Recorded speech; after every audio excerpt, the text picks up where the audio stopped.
रितेश नाम का एक आदमी रहता था। वो अपने माता पिता के साथ रहता था। उसके पास व्यापार करने के पैसे तो थे, पर उसे पता नहीं चल रहा था कि कौन सा व्यापार शुरू करे।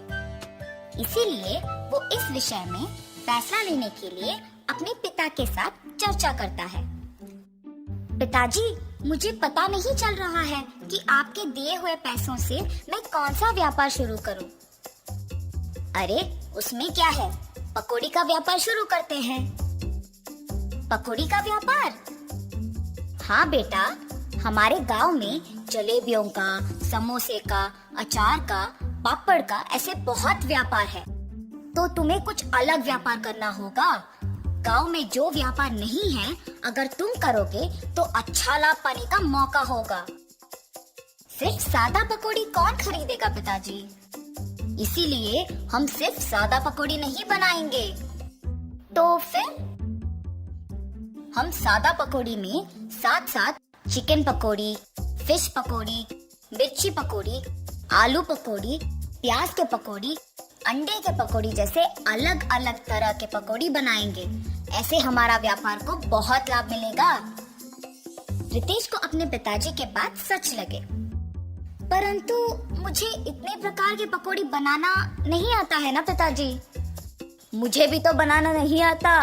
हम खुद इन सब के विधि बनाएंगे और इसके लिए तुम्हारी माँ भी सहायता करेगी। ऐसे कहकर रितेश के पिताजी रितेश को प्रोत्साहित करते हैं। फैसले के अनुसार पकौड़ी को बनाने के सामग्री रितेश खरीद के रसोई घर में इकट्ठा कर रहा होता है कि उसके पिताजी पके हुए अंडों को 2 हिस्सों में काट रहे होते हैं और रितेश की माँ पकौड़ी के लिए बेसन का मिश्रण तैयार कर रही होती है। बनाए हुए मिश्रण को 6 अलग अलग बर्तन में बराबरी से रितेश की माँ डालती है। रितेश के पिताजी पहले बर्तन में कटे हुए अंडे, दूसरे बर्तन में कटे हुए प्याज, तीसरे बर्तन में कटे हुए मिर्ची, चौथे बर्तन में कटे हुए आलू, 5वें बर्तन में कटे हुए केले और छठी बर्तन में कटे हुए चिकन के पीसेस डालते हैं और फिर एक एक करके उन सारे अलग तरह के पकौड़ी को तेल में तलते हैं। रितेश जब पकौड़ी का स्वाद देखता है तो उसको बहुत स्वादिष्ट लगता है। फिर वो अपने पिताजी के बातों को सच मानकर पकौड़ी के व्यापार को दृढ़ निश्चय से शुरू करता है। ऐसे शुरू हुआ था रितेश की जीत की कहानी। 15 साल बाद वही पकौड़ी का व्यापार रितेश को सिर्फ अमीर ही नहीं बल्कि बहुत घमंड और कठोर बना देता है। दूसरी ओर रितेश के पिताजी को बहुत दिनों से ठीक से दिखाई नहीं दे रहा था और सुनाई भी नहीं दे रहा था। इसीलिए वो रितेश को चिकित्सा करवाने के लिए पूछने की प्रयत्न करते हैं, पर रितेश कभी उनको समय ही नहीं देता था।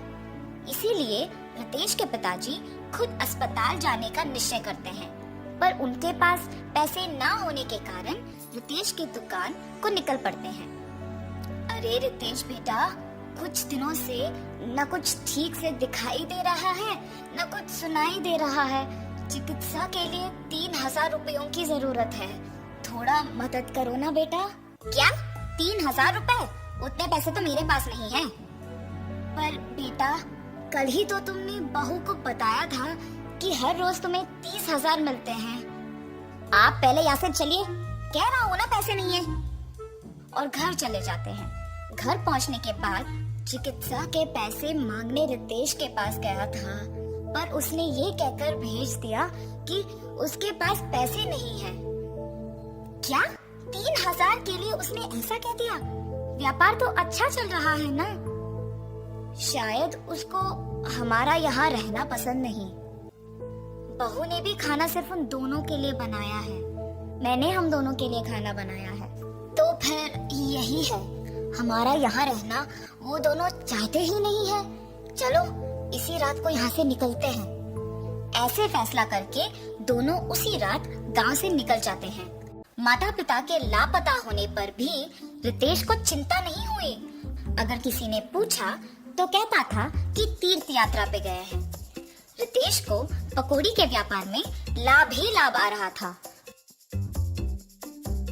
वो उसके दुकान में 10 और सहायक को काम पे लगा के उनको सारे पकौड़ी के विधि सिखा के काम करवाता था। इसके अनुसार उसने पकौड़ी के दाम भी बढ़ा दिया था। मिर्ची पकौड़े 5 रुपए के 10 पीस, प्याज के पकौड़े 8 रुपए के 10 पीस, आलू के पकौड़े 10 रुपए के 10 पीस, अंडे के पकौड़े 15 रुपए के 10 पीस, चिकन के पकौड़े 20 रुपए के 10 पीस और मछली के पकौड़े 25 रुपए के 10 पीस। पकौड़ी का स्वादिष्ट होने पर लोग भी बहुत आते थे, जिसकी वजह से रितेश का दुकान हमेशा भीड़ से भरा और व्यस्त रहता था और दुकान का लाभ भी दुगना हो गया था। रितेश ऐसे ही उसकी संपत्ति बढ़ाने में दिन भर व्यस्त रहता था और उसकी पत्नी भी अपनी समय अपनी सहेलियों के साथ बिताने में और पैसे खर्च करने में व्यस्त रहती थी और उनके बच्चों के साथ भी ज्यादा वक्त नहीं बिताती थी। बच्चों के देखभाल के लिए एक ताई को रख के वो चली जाती थी। रितेश व्यापार और संपत्ति के मोह में पड़कर दोस्तों के साथ वक्त गुजारता था और उसकी पत्नी उसके सहेलियों के साथ वक्त गुजारती थी। इस वजह से उनके बच्चे बहुत लापरवाही से पले पड़े। रितेश अपने बच्चों को अनुशासन से नहीं बड़ा कर पाया और अपनी बीवी को उसके शौक से दूर नहीं रख पाया। अब रितेश के साथ प्यार से 2 बातें करने के लिए भी कोई नहीं था। उस समय में उसको उसके माता पिता की बहुत याद आती है। मैं कितना मूर्ख हूँ, प्यार से देखभाल करने वाली माँ और जिस व्यापार को इतने जिम्मेदारी से देखभाल कर रहा हूँ, उसका मार्गदर्शन करने वाले पिताजी को मैंने अनादर किया है। न जाने वो कहाँ हैं, क्या कर रहे होंगे।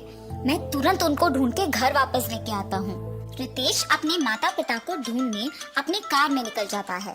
गांव में ढूंढते ढूंढते उसको अपने माता पिता गंदे फटे हुए कपड़ों में नजर आते हैं। ये देख रितेश भाग के उनके पास जाता है और कहता है, आप ऐसे कैसे? ये सब मेरा ही गलती है पिताजी, मुझे माफ कीजिए और कृपया मेरे साथ घर चलिए माँ। रितेश को अपने गलती का एहसास होता है और वो अपने माता पिता के साथ घर वापस आता है। अपनी पत्नी को बोलता है कि आज से जो भी होगा माँ के अनुसार होगा और व्यापार का सारा संपत्ति अपने पिताजी के हाथ कर देता है। रितेश सिर्फ सहायकों का और पकौड़ी के विधि का देखभाल करता है और उसकी पत्नी बच्चों का देखभाल और पढ़ाई का ध्यान रखती है। सुख संपत्ति और परिवार का प्यार पाके सब सदा खुश रहते हैं।